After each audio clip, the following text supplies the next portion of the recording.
The new discoveries here at the Church of the Holy Sepulchre happened during a recent restoration around the tomb of Jesus beneath one of the holiest places on earth. An extraordinary discovery has come to light, hidden for centuries below the traditional tomb of Jesus in Jerusalem. Scientists have uncovered something unexpected, something that is now sending shockwaves through both the scientific world and religious communities alike. What lies beneath challenges long-held assumptions about history, faith, and the ancient world, as archaeologists slowly peeled back layers of stone and time. What they revealed left even seasoned experts stunned. Is this forgotten evidence from the distant past, or something far more mysterious? In this video, we uncover what was found beneath Jesus' tomb in Jerusalem. Prepare yourself, because this discovery is unlike anything you've heard before. Scientists were never supposed to examine what lay beneath the floor of the traditional tomb of Jesus. The decision to open the area wasn't secretive or reckless.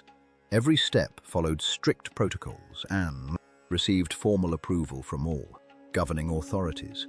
But everything changed during what was meant to be a routine structural inspection. Engineers detected a sealed section hidden beneath the marble floor.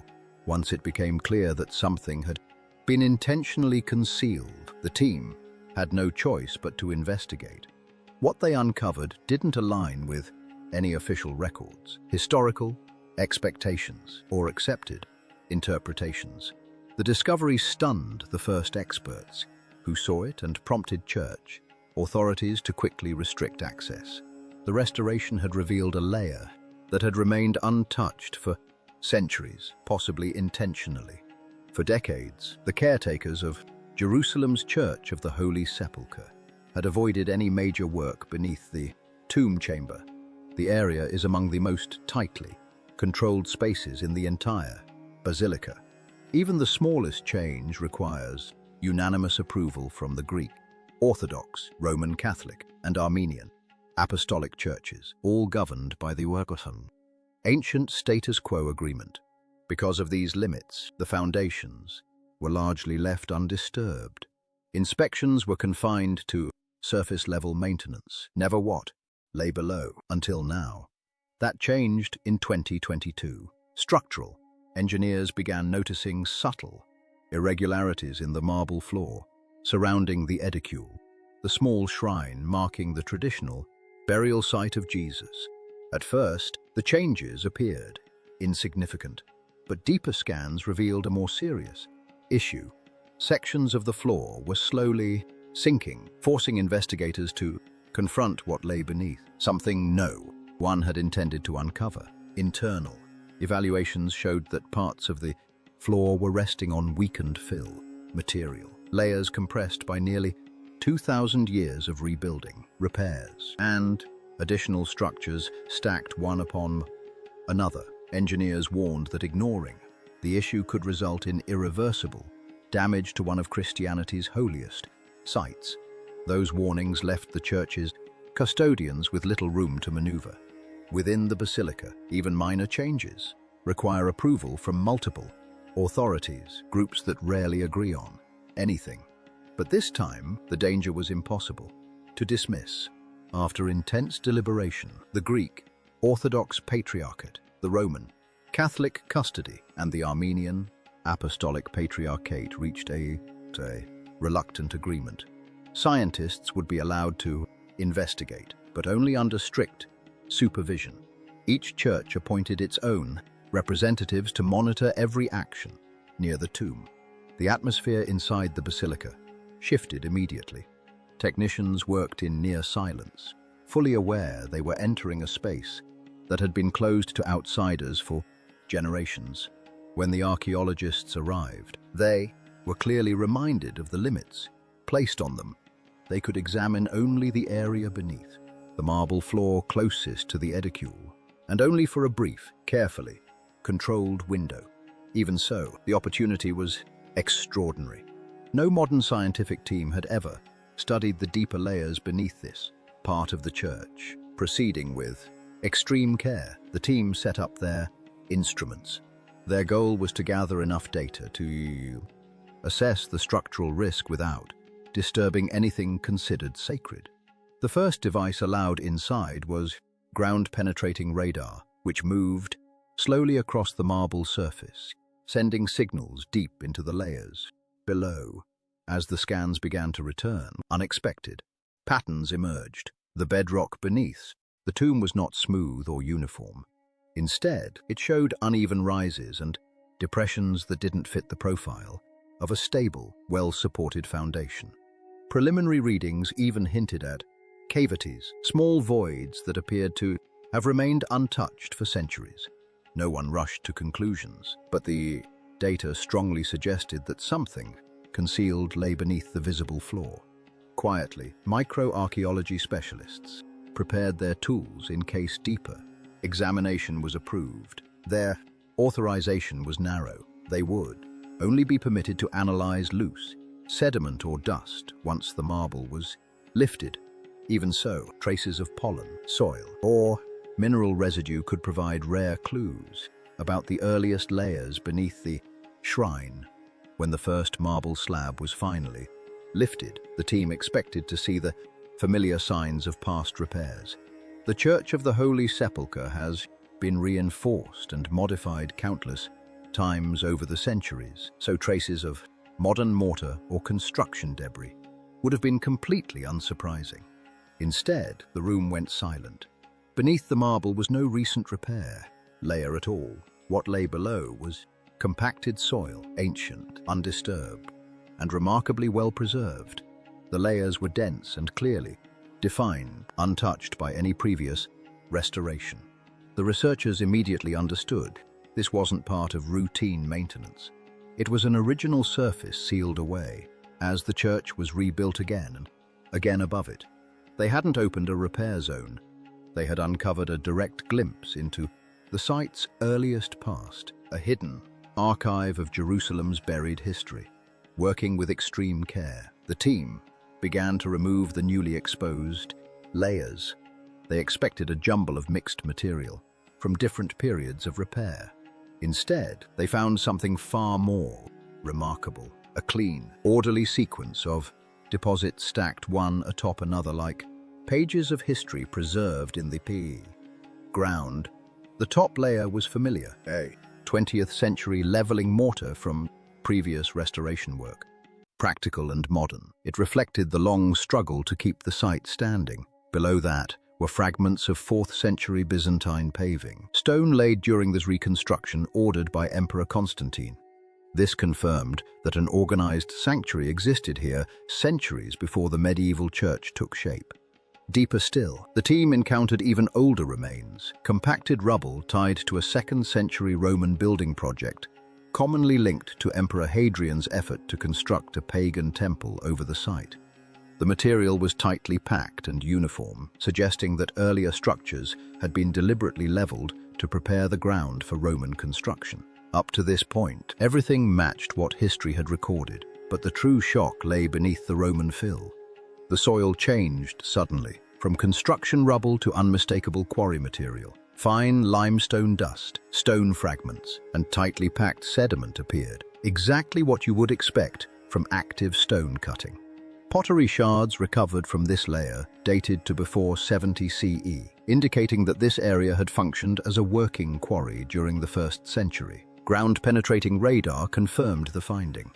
Underground scans revealed sloping contours that matched quarry-cut patterns seen elsewhere in Jerusalem. Geophysical experts agreed these shapes were not natural formations. They were the result of deliberate stone extraction. For the first time, the ground beneath the church revealed itself as an industrial landscape from ancient Jerusalem, a place where massive limestone blocks were carved and hauled out by hand. Soil chemistry further strengthened the timeline. Each historical layer carried its own distinct mineral and organic signature, with no signs of mixing. This meant the site had remained remarkably stable over time, allowing each layer to stay preserved exactly where it belonged. One detail made the discovery even more compelling. The boundaries revealed by the radar aligned closely with reconstructions of Jerusalem's 1st century city limits. Some researchers saw this as evidence supporting the long-debated idea that the burial site originally lay outside the city walls, just as ancient sources describe. While the debate isn't settled, the discovery redirected the entire investigation. With the major layers mapped, archaeologists turned their focus to the soil beneath the Roman destruction layer. That's where they encountered something unexpected and far more alive than stone: buried garden soil. As they reached the next layer, the team expected more quarry dust. Instead, they uncovered patches of dark, nutrient-rich earth that had no place in a quarry environment. Its color and texture were completely different from the rocky layers above. The implications were immediate. Soil like this doesn't form naturally in a quarry. It has to be brought in deliberately, usually to support plant growth. The first hint came from pollen analysis. Tests revealed preserved grains from olive and grape plants, not wild varieties, but cultivated species commonly grown in household gardens in 1st century Jerusalem. That detail immediately stood out. The Gospel accounts specifically describe a garden near the tomb. Finding pollen from domesticated plants suggested this area was not an abandoned work site, but a maintained garden during that period. The second clue appeared once the soil was carefully removed and the bedrock beneath came into view. Carved directly into the rock were shallow planting beds arranged in a deliberate, organized pattern. Their clean edges made it clear they were not natural formations. Early analysis showed the layout matched small garden plots, typically found near 1st century Jewish tombs, spaces where families tended plants during visits. Together, these findings changed everything. The soil revealed a cultivated garden, and the carved beds confirmed it was intentionally cared for. This wasn't a public field or unused land. It was part of a managed burial complex, which led to an unavoidable question. If a garden existed here at that exact time, what lay beneath it? The next layer delivered the answer. Beneath the garden were the tomb benches. The first surface uncovered was flat, smooth, and clearly shaped by human hands. It wasn't natural bedrock or the rough mark of quarrying. It was a carved ledge. The moment light reached it, several archaeologists knew exactly what they were seeing. A burial bench, the kind found in 1st century Jewish tombs across Jerusalem. In that period, burial benches had a very specific purpose.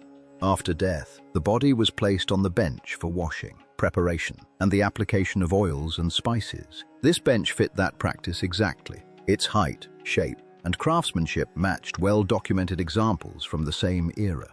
Nothing about it suggested a later addition. It clearly belonged to the tomb's original phase. As the excavation expanded, a second bench emerged beside the first, then a third. All three displayed identical chisel marks and carefully controlled curves, the unmistakable work of skilled stonecutters, not hurried labor or later modifications. Their consistency showed that this chamber had been planned from the beginning as a family tomb, not a single isolated burial. Then another crucial feature came into view. Clearing debris along the eastern wall exposed a narrow vertical opening. At first, it seemed insignificant, but once the loose stone was removed, its purpose became obvious.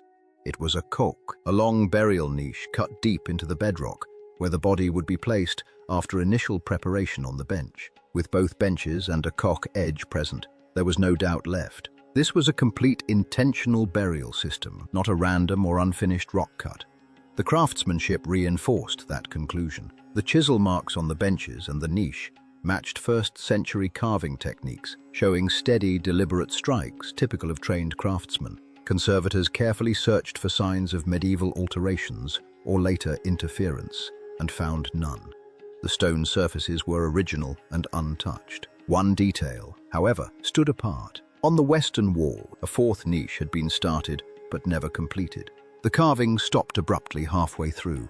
Some researchers believe this points to a sudden interruption, possibly caused by an unexpected event or an urgent burial. While it remains a theory, the unfinished niche suggests work carried out under pressure. By the time the full chamber was exposed, the conclusion was clear.